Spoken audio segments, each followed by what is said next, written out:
Hello guys! At ito na nga ang pinakaantay namin. Papunta na kami ng Boracay. At dito, nagbababay na kami kay Mami at Papi kasi sila ang nagatid sa amin dito sa airport. Medyo napaaga kami ng konti pero okay lang. 7:55 AM yung flight namin pero nandito na kami ng 5 AM. O diba nga? Kaya naman, hindi naman kami nagmamadali. So yun, medyo nag-ikot-ikot muna kami sa airport. Naganap din ng bilihan ng kape. Yan si Bunso. Yan, nakabili na ako ng kape dyan sa 7-Eleven. Habang naghihintay, naghaharutan yung dalawang mag-ate. At ayan, ang daming paalis papuntang abroad. At ito si Madam. Video muna bago mag-away, okay? Nandito na kami sa bus. Papunta na sa aming airplane. Yan si Bunso. First time niya kasi mag-airplane. Estot si ate, parang third time niya na yata. Si Bunso, ngayon pa lang. So ito na, nakasakay na kami ng airplane via Cebu Pacific. Maganda rin ang Cebu Pacific kasi sa experience namin, parang hindi pa naman kami na-delayed ng flight. At ayan na, nandito na kami sa Patiklan Airport. At dito ko na i-reveal sa inyo ang aming nabook na hotel na napaka-hassle-free. Napakababait ng staff nila simula sa mga nagsundo sa amin from dito sa airport hanggang sa makarating kami doon sa hotel nila. So ayan, from dito sa airport, sinundo agad kami, binungwat kami agad ni Kuya, kinuha yung mga dala naming luggage. At ito na, bumabiyahe na kami papunta sa boat nila. Meron pala silang sariling boat guys, kaya hindi kayo mag-aantay. Pagdating nyo doon sa boat nila, alis agad kayo. So wala nga pala kaming kasabay dito, para kaming VIP. Ayan. From doon sa van hanggang dito sa boat, solong-solo namin. Kaya na-enjoy talaga namin to. Buti talaga nag-book ang asawa ko ng airport transfer. Kaya na-enjoy talaga namin yung transfer namin from airport papunta sa Boracay. Ayan, kita nyo naman, solo namin tong boat. Ayan, tapos ang bilis din namin nakarating doon sa hotel namin sa Boracay. Ito, medyo na-stress na si ate dyan kasi medyo takot talaga siyang sumakay ng boat. Sa una matapang daw siya pero pag nandyan na, ayan, na-stress na siya. Tapos si Bunso naman chill lang. Diba? Maganda talaga, nakakatuwa.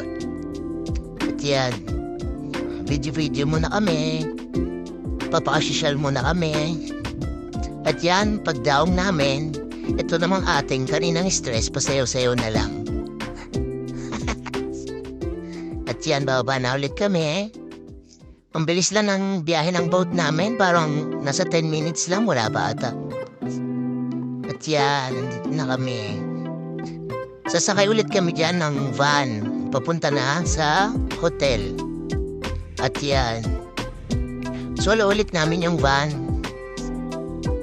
Nakakatuwa kasi solo namin simula nung pinick up kami sa airport hanggang dito sa hotel, solo talaga namin. At ayan, nandito na kami sa hotel. Dito kami tumaan sa back door kasi pag sa harap daw, medyo malayo yung lalakarin.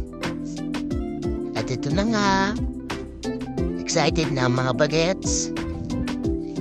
Pumasok na kami dito sa hotel. At ayan, nakakatuwa yung mga staff dito, sobrang welcoming nila. Talagang lahat babatiin ka, good morning, good afternoon, ganyan. Tapos lahat sila nakasmile. Tapos pagdating namin dito, binigyan natin kami ng welcome drinks. Welcome drinks tsaka cold towel. Pamparefresh daw, sabi ni ate. At ayan na nga, hindi na napigilan ang dalawang bagets. Lumusob agad sa tubig.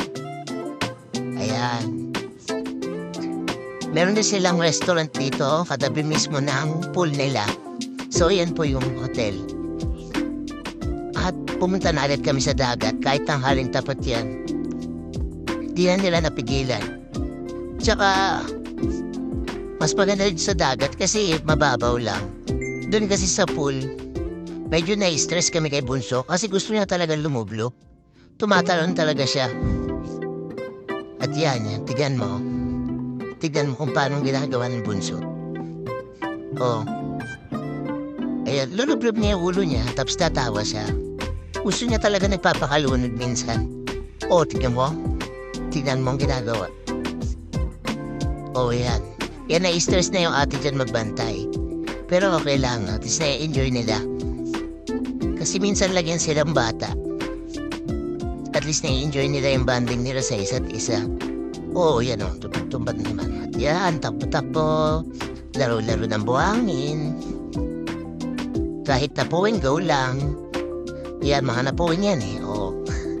At naglaad-laad mo na kami dito after nila mag-swimming.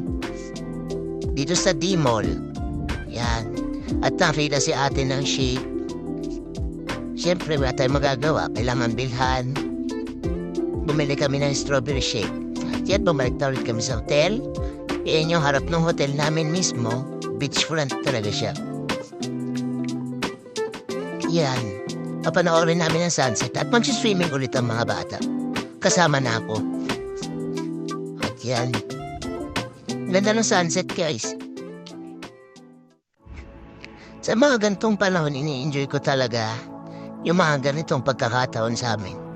Kasi hindi naman tayo lahat nabibigyan ng pagkakataon na makapunta dito sa Boracay. Hindi tayo lahat nakakaipon agad ng pera para makapag-travel. Kaya kapag nakapag-travel tayo at nandito na tayo, enjoy natin kada moment. Spend natin lahat ng oras natin sa pamilya, lalo na sa mga bata, sa mga anak mo. Kasi minsan lang yan silang bata. Hindi mo mamalayan, lalaki na ng lalaki yan. Hanggang sa magkaroon na sila ng sarili nilang buhay, sariling desisyon. So habang bata sila, enjoy natin. Thanks, guys!